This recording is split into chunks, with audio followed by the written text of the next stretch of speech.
السلام علیکم، welcome to my channel القمر آن لائن انسٹیٹیوٹ۔ آج کی ویڈیو میں ہم جھوٹے پانی کے متعلق احکام جانیں گے کہ کس کا جھوٹا پاک ہے اور کس کے جھوٹے کے متعلق کیا حکم ہے۔ نمبر 1 ہے جھوٹا پانی پاک ہے اور پاک کرنے والا ہے۔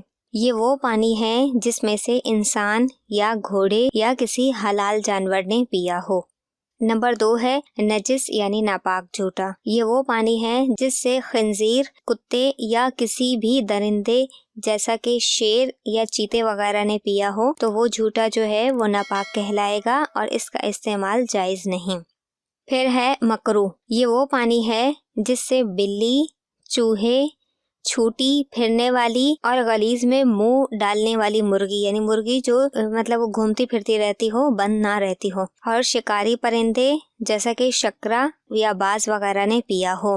صحیح پانی اچھے پانی کے ہوتے ہوئے مکروہ پانی سے وضو اور غسل کرنا مکروہ ہے۔ اگر اچھا پانی موجود نہیں تو حرج نہیں، ٹھیک ہے۔ مکروہ کا استعمال تب کریں گے جب ہمارے پاس جو ہے وہ طاہر یعنی کہ پاک پانی موجود نہ ہو۔ اگر پاک پانی ہمارے پاس موجود نہیں ہے تو پھر ہم مکروہ کو استعمال کر سکتے ہیں۔ پھر نمبر 4 ہے مشکوک جھوٹا۔ یہ وہ پانی ہے جس سے گدھے یا خچر نے پیا ہو اور اچھا پانی ہوتے ہوئے مشکوک سے وضو اور غسل کرنا جائز نہیں، اور اگر اچھا پانی نہ ہو تو اسی سے وضو اور غسل کر لیں اور تیمم بھی۔